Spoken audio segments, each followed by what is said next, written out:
Are you ready for homeschooling to feel joyful again? Do you want to build closer relationships, remove some of the stress around planning, and enjoy learning with your children? Welcome to Your Morning Basket. I'm Pam Barnhill, a homeschool mom just like you, and I'm going to show you the magic and fulfillment that morning basket or morning time can bring to your homeschool. Grab your coffee or tea and let's get started. So today I am joined by Laney Homan. She is the Member Success Manager at Your Morning Basket Plus, but she is also a homeschooling mom of 8 kids from ages 24 down to 7, and she's still homeschooling 5 of them. So that means she has graduated 3 already, and she lives in the Midwest with her husband and her family. And Laney, thanks so much for joining me here today. Thanks for having me. I'm glad to be here. Oh, I am. She's saying this, but what you don't realize is that we're recording this at 7:30 in the morning, because how else does 2 homeschool moms actually have time to record a podcast? Exactly. Exactly. Okay, so we are talking today about an interesting topic, and I thought you would be a great person to talk with me about this because you have graduated 3 kids and you've been homeschooling for how many years now? It's like 18 years. I think maybe this might be my 19th year. And how many more years do you have to go? I don't think about that, Pam. Totally get it. I completely understand. And so you've graduated some, they've left the nest. They're like successful, functioning adults, which is like the goal that we all have for our children, is that they become functioning adults and leave our homes. And you're still homeschooling kids, and you've made some major changes in the way you homeschooled. You actually said to me that you don't homeschool your younger kids the same way that you homeschooled your older kids, right?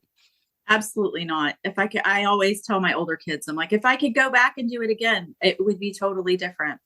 But, I tell my oldest all the time, he's just my guinea pig. So I get to do all of my experimenting on him. Yeah. I think my oldest, it's exactly the same way. And that's pretty common. Okay, so let's talk about this idea of being a good homeschool mom. And I think the first thing that I have to say when we think about this concept, this question, am I a good homeschool mom, is in order to know, you kind of have to define what is a good homeschool mom. Because if you came to this podcast thinking that Laney and I were going to tell you what it is, you got another thing coming, right? Exactly. I'm not sure any of us ever feel like we're good homeschool moms. We have moments where we feel like, oh, we're doing this really well, and we get into like a really great flow, but something's always going to disrupt that. And then it's going to feel kind of wonky again. It's not ever it's not a checklist that you can achieve and then just be like, okay, I've got this. It's something that is constantly changing, and you have to constantly adapt to that. But I think that being willing to adapt to the changes in your home and your life circumstances is part of what makes you a good homeschool mom. Oh, so kind of flexibility or adaptability with things that come up.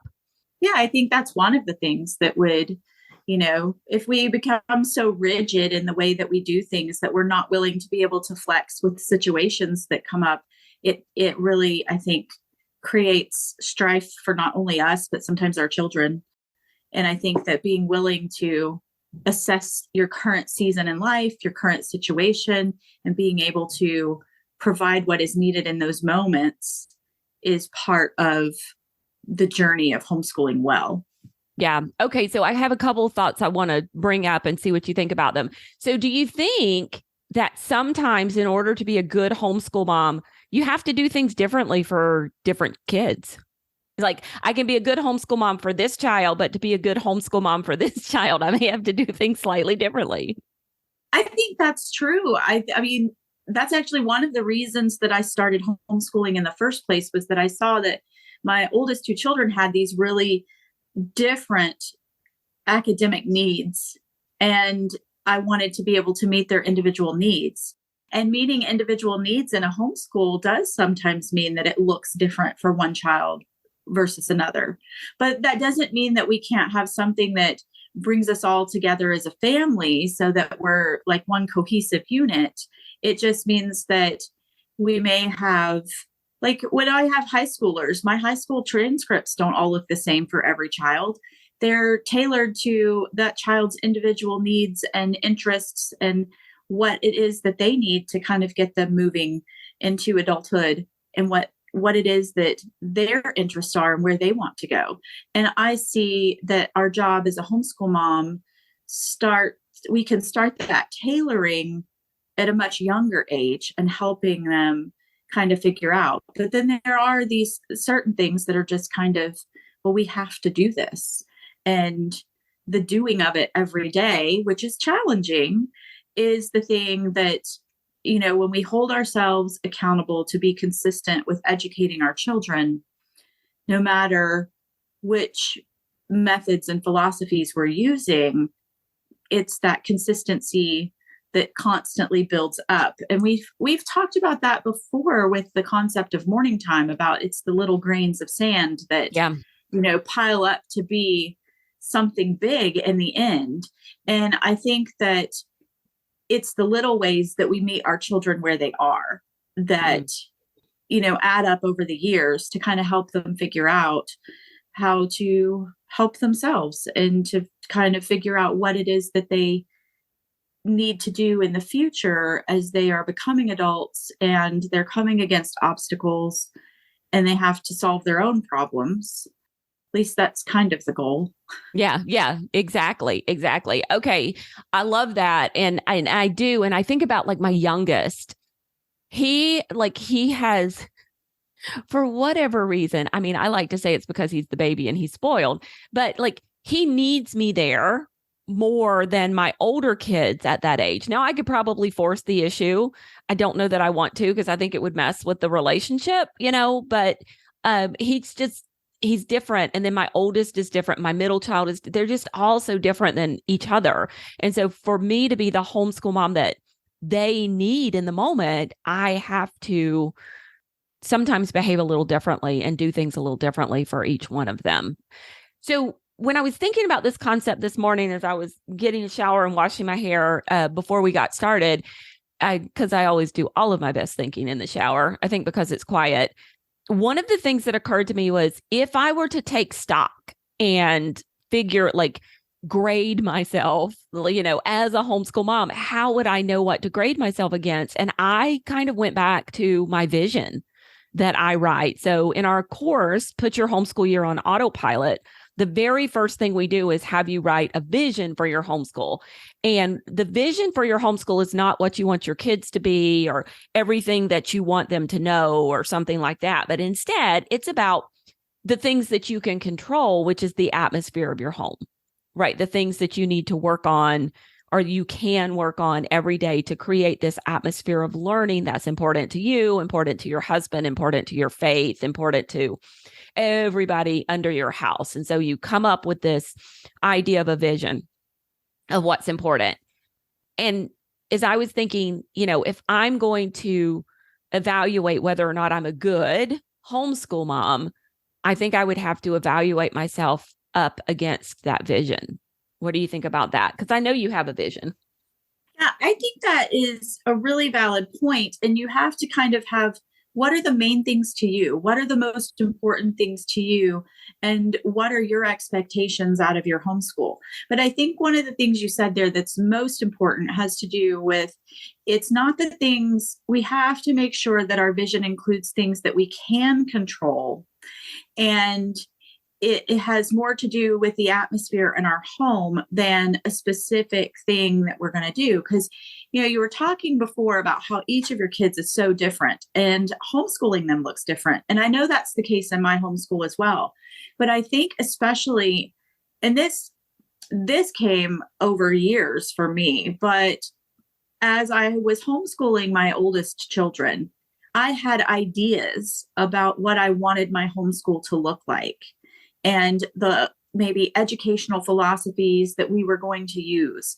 And then I would recognize that this idea or this picture that I had in my head was something that maybe I almost held as like an idol kind of thing. It's what I wanted, and it was what I viewed as success. But then I had to learn to let go of some of those things, as my kids are individual people and they don't think exactly as I think. And they don't, they don't necessarily conform to all of my ideal homeschool scenarios. They want, something different, or they need something different. I personally could be just happy if all we ever did is read books. But I have some kids who are much more hands-on and need to be using, their creative outlets for things. And so art is something that is really difficult for me to implement in my homeschool, because it's not something that I naturally gravitate towards, apart from reading a book about art appreciation. Yeah. But they want to actually do art, right? And so I think sometimes it's just kind of this process of seeing where your kids really thrive and what it is that brings them joy and delight. And as we are willing to let go of the things that we hold so closely to us, that we can then have this homeschool that really reflects who our kids are, but not losing sight of the fact that and you say it all the time, the best homeschool curriculum is the one that you'll do. Yeah. So if I choose a super hands-on, crafty, very art project centered curriculum, guess what? It's not going to be done all the time, because that's hard for me. But I can still recognize my kids really appreciate and need this aspect of that. So I can stretch myself out of my comfort zone and do these things with them. But it doesn't mean that I have to let go of reading them books. It just means that I have to be willing to stretch myself to meet their needs. Okay. So flexibility. We've talked about good homeschool moms need flexibility, but it sounds like good homeschool moms also need balance. Balance. Yeah. So like doing the things. You are a part of the equation. Yes, you are. That's exactly right. You are. Actually, I wrote a post a number of years ago that the most important person in your homeschool plan is you. Because people are always like, oh, my kid's learning style is this. And, my kid likes this and my kid likes that. But if you don't plan things that you're actually going to implement, then those plans are going to sit there undone. And so really it is about striking that balance. And then, okay, so the third thing about knowing you're a good homeschool mom is having a vision, being able to define what it looks like to be a good homeschool mom. Okay, so let's talk about this idea. We've got our vision. We're being flexible. We're very balanced. Everything is looking good. And so when we're doing all of these things and it's all perfect, our homeschool's just going to run smoothly and there are never going to be any problems, right? That's what you found? Absolutely not. Of course not. Because there are people. There are people involved. Nothing ever runs smoothly when there are people involved. I think that's my assessment. We have good days, we have bad days. They have good days, they have bad days. They have hard seasons. I've had one child who has been smooth sailing for schooling for several years, and now we're hitting puberty and things are getting bumpy and rough, and we want to fuss about things again. And I'm like, I thought we were done with this. But we're not. We have to continue to work and recognize that they're growing and they're changing. And all of that is just that it still kind of goes back to that flexible process. But it also means that sometimes life isn't all, sunshine and roses at the table every day. Sometimes we have to, give consequences. Sometimes we have to bring people back in and say, you know what, I'm sorry, but you can't go out and play with your friends today because you didn't complete your math. Or, there are things that we have to do to help hold our children accountable and to teach them that they must be accountable for what it is their responsibility to do. Yeah. And that's hard.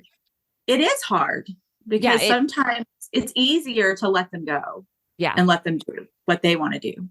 It's hard because we love them. So it's hard to teach them, hard lessons and consequences, but it's also hard because we're just tired and they wear us down, Exactly. At 3 o'clock in the afternoon, when you're supposed to be outside playing with your friends, I want you to be playing with your friends because I have things to do. Maybe I just want a minute to myself. Yeah. And I don't want to have to make you stay inside to do your math because you're not going to be happy about that.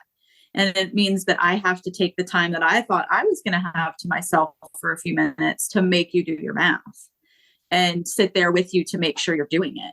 So there is a sacrifice involved. I don't think that homeschooling is ever an easy proposition, but it's so worthwhile when you start to see them becoming their own people. And, you know, like I said, I find such joy in seeing my kids move out and find their way on their own. A lot of people are like, isn't that terribly emotional? Isn't it so hard to let them go? There are some bittersweet aspects of that, but I find incredible joy in watching my kids leave the nest and really like start to kind of figure things out on their own because they're so excited about doing it. And I'm like, this is what we've been working for all these years. And I'm really happy to be able to be a part of watching it happen and watch them go and have their own lives. And to, like I said, sometimes that's hard too, is watching them kind of stumble through things, but that's all part of that growing process. And that's what we're doing as homeschool moms, is we're shaping them and helping them to grow and develop into people who are functional adults, hopefully. Yeah. Yeah. I'm coming up on this now. And honestly, I don't think my senior is going anywhere yet. Right. You know, I think she's probably taking a gap year or she's staying locally and going to college, you know, taking some classes locally. But I think it's easier to see that on the other side of it. So I'm glad I have moms like you who are on the other side of it to kind of lead me through the whole thing. For sure. For sure. Yeah. I mean, it's like I said, there's so many emotions. I'm getting my daughter's decided to graduate early and she keeps moving that date, you know, closer and closer. And I'm like, but wait, I thought I had a little bit more time. And it's okay. Like, she's ready and she's doing the work and she's, you know, she's ready for the next steps. So I don't want to keep her from doing that because she's really working hard to achieve the things that she wants to achieve. And that's part of the excitement and part of seeing them. You know, I had my 18-year-old moved out of my house like 2 weeks ago, something like that. And it was hard to be sad to see him go because he was so joyful about what he was going to do on his own. And so I love that. I'm like, it's not like I'm not going to see him, you know, we've seen each other several times. Now, he did just move like right in our little local town. He's close by. And so we do get to see him. And we've had other kids that have moved further away, and those things are hard, but to see them have successes and joys is really, it's a blessing. And that is one of the things that I don't regret about homeschooling all these years, is that I got to spend all this time with them. Yeah. I've had them close by, and I've had so much more time with them than I would have if we would have, you know, chosen a traditional route of education. Yeah, I love it. Are you tired of having to come up with morning time resources by yourself? Are you spending too much time Googling and on Pinterest to find poetry, art, and music to incorporate in your homeschool day? There is an easier way. Introducing Your Morning Basket Plus, the done-for-you solution for moms who want to start their homeschool days with delight. Included in your membership is access to over 50 sets of morning time plans, plus all the new ones we release, live events, a community of like-minded homeschoolers, and so much more. Join us at pambarnhill.com or the link in the show notes and start creating a morning time you love today.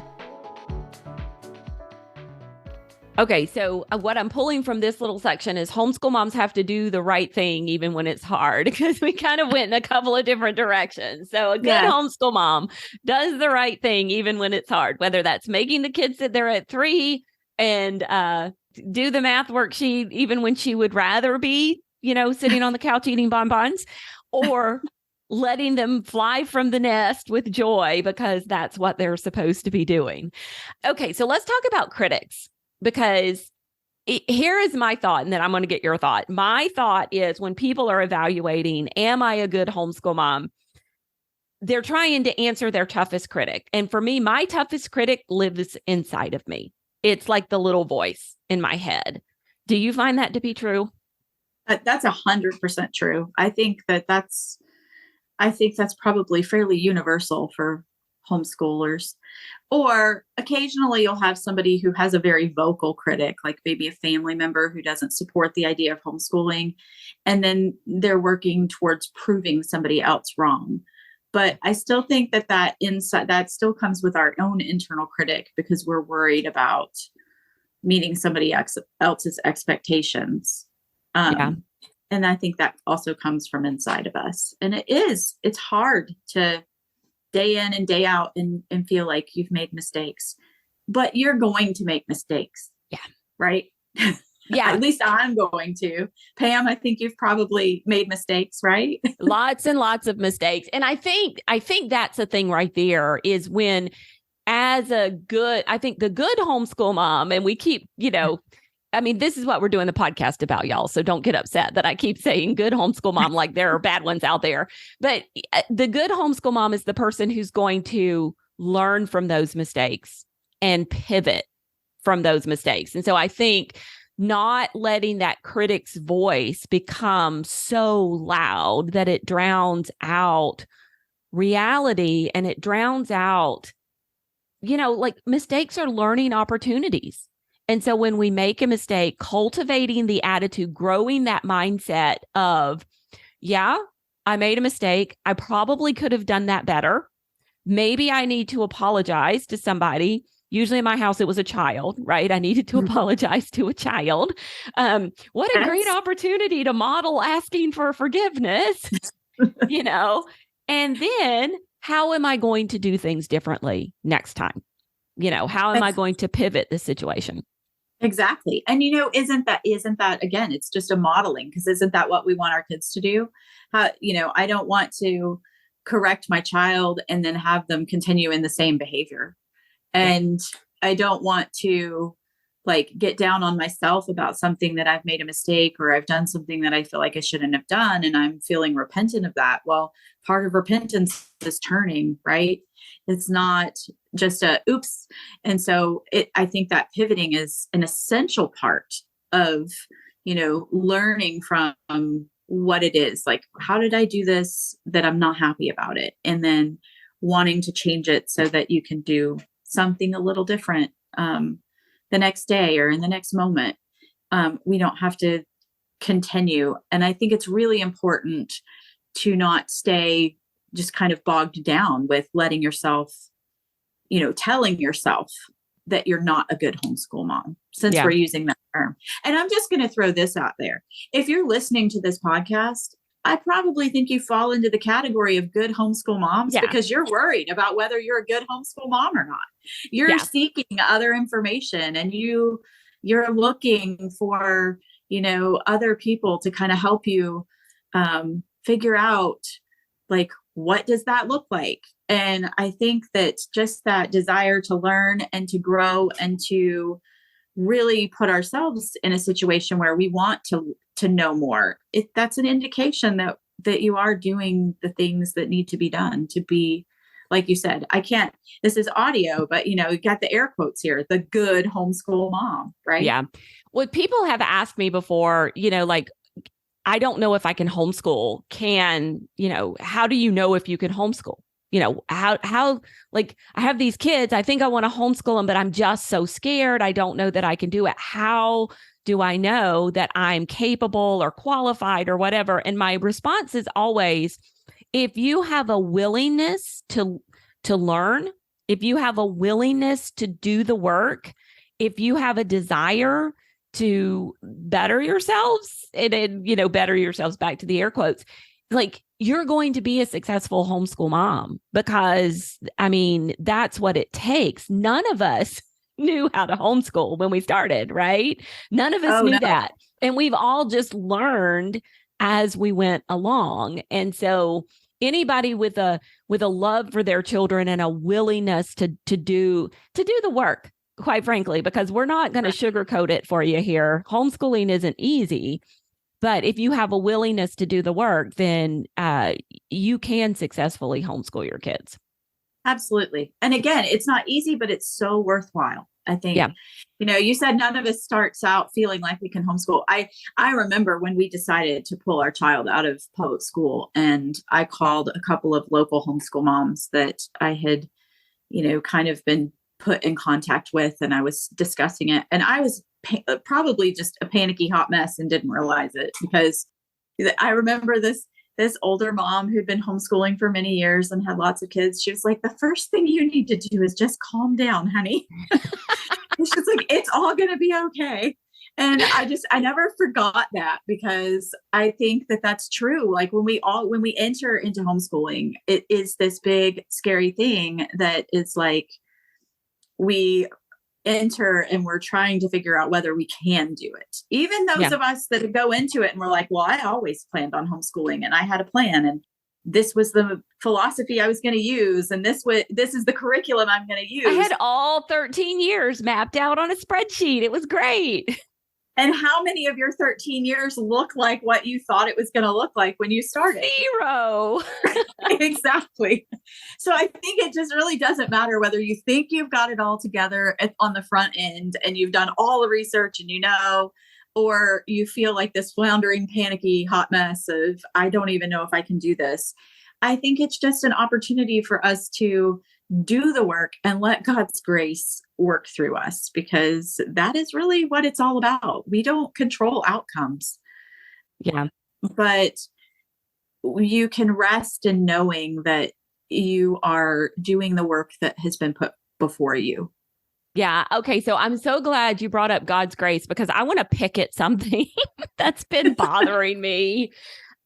I'm not going to make any friends right here, but this whole "you are enough" mantra that keeps going around, telling moms, you are enough, you are enough, you are enough.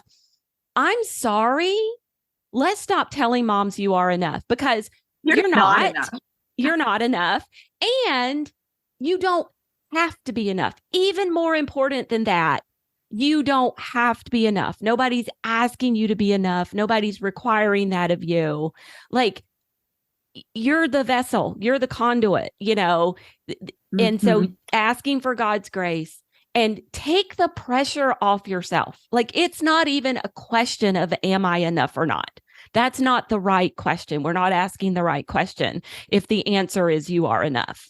It's how much can I depend on him? And you can depend on him so much. I mean, his grace is just abundant and overflowing. You just have to ask for it and be receptive to it. And you don't have to be enough. Stop asking the question where that's the answer, Well, and that's just it. You're never going to be enough, no matter how many things you're doing, no matter how many co-ops you belong to or running, no matter how, doesn't matter how academically rigorous your curriculum is or how laid back or how unschooly you are. Like, there's no place where any of us are the answer for our children. We have to recognize that Christ is the answer for all of us. And as we were talking about before, about just like being able to model, certain behaviors like forgiveness and turning when we make mistakes, those are the bigger things that I want my kids to learn and to take away from. I've had conversations recently with some of my older children. They're like, well, you're different now than you were like whenever, we were younger or whatever. I said, and thank goodness, right? Like, God is continuing to grow me, and I am not the same person I was whenever I was your mom 10 years ago or whatever. I said, because I'm glad at 45 that I can still learn and grow and change and be changed by Christ. And that as I grow closer in my relationship to him, that he still has the ability to work in my life, and that, praise Jesus, that they can see that. Like, that it's different now than it was then. And that's not just because mom changed her homeschool methodology. That's because I have continued to be shaped and molded. And hopefully that is going to be true for my children as well. And I don't want them to ever think like that the job is done because you're 18 now or you're 25 now. It's like, well, great, but you still have lots to learn and you're still going to go through these rough things. And I just think that homeschooling is a beautiful picture for our kids as we learn and grow through Christ, because we're not going to we're not going to academically pour enough into our kids to make them be the people that they need to be. Yeah. That doesn't come from us. We don't have that kind of control. And so I think what you were saying, we need to lean into God's grace, and we need to understand that the work of growing these children is God's work.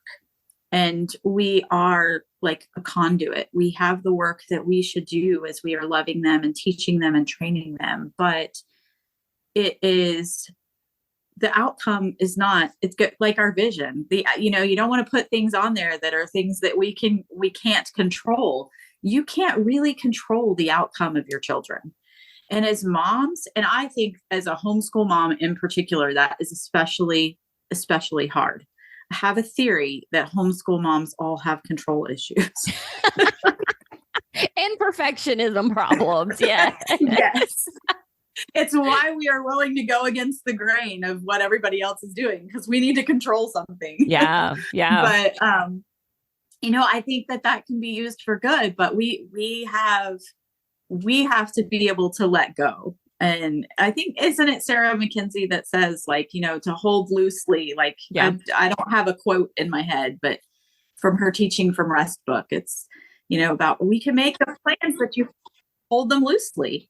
Yeah. Yeah. And she talks about like showing up. I mean, bring like your job is to show up and be faithful to the work. Yeah. Right. And that's bring your basket. Bring your basket. That's exactly right. Bring your basket. And so, and what we're alluding to there is from the Gospels where Jesus fed the 5,000 and, they brought the basket, the apostles found the basket from the little boy that had the loaves and fishes in it. And, Jesus didn't start with nothing. He could have started with nothing, but he took the basket that they had brought to him and then multiplied it. And so when you bring your basket, when you do the work, when you show up, then he, showers his grace down upon it and multiplies it into what it needs to be. And I thank him that, I don't have to be enough because I know I'm inadequate to the task, that he's the one who's going to do it.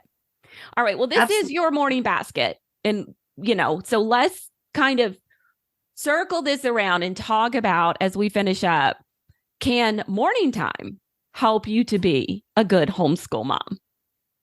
Well, it helps me be a better homeschool mom for sure. It does. And they're like kind of going back to a number of the things that we've talked about. I talked about even just like, well, I don't really love art projects, but I would really prefer to read books all the time, those kinds of things. One of the things that we have done in our homeschool is implement Morning Basket, and it brings everybody together. And it's also the place where we get that cohesive unity in our family, because as I said, I homeschool a lot of my children differently depending on their needs and their interests and things like that. But it doesn't really look like these 8 individual, plans that are all going off in different directions. We really have our morning basket to bring us together, where we're kind of centered around something that is cohesive. And it allows us to build relationships through discussions and just getting together every day, like having that FaceTime. It is really easy to be able to just split off and go do, especially as the kids get older. People are working, you have different classes and co-ops, and there are so many things that take you away, that our morning time is the time that brings us all together. And I currently have everybody from my 16-year-old down to my 7-year-old. I have 5 of them, and they gather at the table almost every day of the week.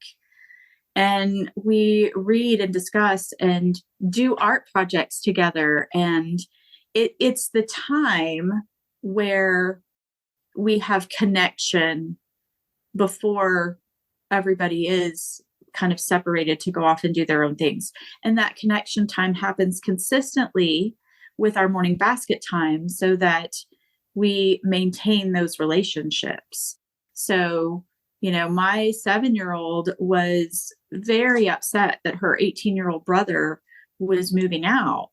And that's because she has a connection with him. Mm-hmm. And it's something that, she has because we have this constant gathering. He was a part of her life, even though he was so much older and already like out and about and doing things. And I feel like that's so much harder to maintain when everybody is getting up first thing in the morning and splitting off. Yeah. If we're leaving to do things. So that coming together, it really helps to build our family unity and cohesiveness. It's where we have our Bible time and we do our catechism and we can connect through our faith in that way. But it also, like for me, when I started using the Your Morning Basket subscription in particular, everything was all laid out. And so it gives me opportunities to do things that maybe I wouldn't normally plan, or maybe a little outside of my comfort zone. Like that art. So that, yes, like that art. We did it like what? It was the Valentine's week. I was like, oh, we're going to do this art project. And I even bought all the stuff to do it. And it was a project from it was like a event replay from the Your Morning Basket subscription. And it was a painting project. And I was like, we're going to do this. And then something happened and we didn't get it done. And by the end of the week, I was like, nope, I'm going to do this. And so we sat down, we did it. And the kids all had such a great time and they had all created, and I sit and do it with them. Like I'm not usually somebody that sits down to do that, but I sat and painted with them and they get to see me learning and kind of experimenting in the same ways that they are. So Your Morning Basket gives me the variety of subjects and different topics and things that I might have never thought about covering, but it never fails how it will spark somebody's interest and it will help them kind of figure out what it is that they maybe want to pursue further. And at the same time, it still is that central hub of our homeschool that like brings everybody together for that connection before they all break off for their individual activities and interests every day. I was thinking about how does morning time make me feel like a good homeschool mom? And I think there are a couple of ways. And one of them you kind of touched upon, and this is that it is the place where I get to keep learning, and as I look at our community of people, and guys, like if you're listening to this, anybody within the sound of my voice, you're totally welcome to come over and join our community. It's absolutely free to join. It's at community.pambarnhill.com. And it just so many great moms in there, supporting each other. But when I look at our community, it's such a community of learners. It's people who are so interested in keeping on learning. And that's me. And, I always make a joke, like I know the long division. And so I'm teaching it to my kids, even though I really don't teach my kids math anymore. But like the grammar or the writing or, we're no longer learning how to read. But when we did that, when I was teaching them how to read, I knew how to do that stuff. And I very much played the role of teacher with that. Like I have this knowledge, I'm imparting it to you. But morning time is so wonderful because that is the place where I get to keep learning about things that I didn't know before. And I think that's the hallmark of a good homeschool mom is that she is always learning. She's always like, working on her craft as a homeschool mom, but then she's always learning new things. And morning time gives me the place to painlessly do that with my kids. And so I'm modeling lifelong learning to them, but I'm also like filling up my own cup with like cool things and knowledge and, stuff that I want to know. And so that's one of the ways. And then the second way that I just, as a checklist mom, and I definitely am, like, me, Laney, like I've got to like make all the lists and check off all the boxes and everything. And that's how I feel like I'm winning I feel like a good homeschool mom when I'm done with morning time, because it's a short, compact time of day, but we move through things so quickly that by the end of that, we have checked off so many boxes. We've gotten so much done in such a short amount of time. Do you find that? I do. In fact, I think that that's actually really a valid, like it's a really key point to, I've said several times, we have to do the work as homeschool moms. It's not an easy thing. We have to do the work, and we have to get up and we have to do school every day, and we have to hold our kids accountable to doing school every day. But I'm going to tell you, if we've done morning basket, our school, I feel like we have done school for the day. Yeah. I feel like I have, kind of checked that box that says I have done the work. And we cover so much in morning basket. And it's not, like you said, it's this really compact time where so much learning and activity is happening. And it could be a few minutes. The ages of my kids currently, we usually run about an hour and a half to it. But so much has been accomplished during that time. And the learning with them, I have had so much fun learning things. And I'm always constantly telling my husband when he gets home, did you know what I learned today? Like, oh my gosh, I had never heard this thing. Last night, I went to Bible study and we were reading about the crucifixion and Peter denying Christ, and then Christ's restoration of Peter, and giving him his commission to feed his sheep. And I was like, did you guys know I know where this is going. The rooster on the weather vane was like mandated. It was required for churches to have this. And Pam knows what I'm talking about because she taught a class yesterday in membership at Your Morning Basket, and she gave about weather, but she gave us this fun little fact about the fact that roosters were mandated by a pope in a very I can't remember century. Which pope, but it was the 9th century. Yes, every church had to have a rooster on its steeple on the weather vane. So to remind us of Peter's denial of Christ. Yeah, I thought that was so cool. And I was like, that's fascinating. And so here I am, I'm sharing it with like all the adults at our adult Bible study last night. And everybody, I mean, like people started getting out their phones and Googling it. And we were all reading about it and talking about it. But like I said, that was just something because I learned that while my kids were doing school and I was sitting there participating with them. And I love that. It was so much more fun than when I was in school and being, told that I had to learn things or I don't remember my schooling ever being quite as enjoyable as what I'm learning with my kids now. And I think that that's actually the best part of homeschooling is getting to learn all these new things and to be able to enjoy them with my kids. And because they get excited about stuff that you're excited about, or, they start at to least remember. When they're little. Yes, this is true.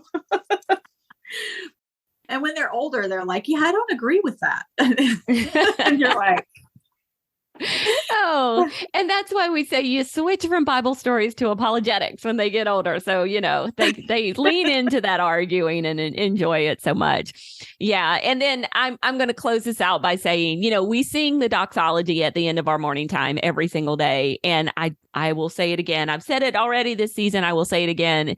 I don't think you can be grumpy and sing at the same time. So, the singing that we do in morning time just really, really, the whole morning time sets the tone for our day. And the singing is just kind of the cherry on top of the sundae there. That it is. We move into the rest of the day. We've breathed deeply. We've sung out and sang praises to God. And it's just a good way to start all the rest of the stuff that we have to do. Well, Laney, thank you so much for coming on today and talking to me about what is a good homeschool mom and what it means and how do you know that you're a good homeschool mom. I hope that we've given you guys some things to think about. Notice that we didn't completely define it for you. We've left a lot of it up to you, but we hope that we've inspired you in some ways. So if you would like to to chat with Laney some more, you can find her in the community at community.pambarnhill.com. And if you're interested in signing up to become a Your Morning Basket Plus member and letting us help plan out your morning time, how do you help people get started, Laney? Well, when you become a member of Your Morning Basket, you have an opportunity to schedule a meeting with me where we'll chat one-on-one, and we'll talk about the resources inside membership that will best meet the needs of your specific homeschool. There's so many resources available inside Morning Time, and we really want to help families kind of get oriented, but not just be overwhelmed by everything inside. We want them to really target the pieces of membership that are going to best benefit their families. And so that's what I do is I meet with the families or the moms individually and be able to kind of guide them through where to get started. And I'm always available to answer questions and to give helps. And it's just it's a very pleasant place to be online. Yeah, that's not always the case online, but yeah, and I can't take credit for any of it because I am not an online community kind of person. So we have a wonderful community manager, Dawn Garrett, and then Laney's in there, and Allie is in there, and they make it the wonderful, delightful place to be. So I can say it's like one of the best places online because I had nothing to do with building it. So. All right. Well, thanks, Laney. Thank you so much for coming. Thanks for having me.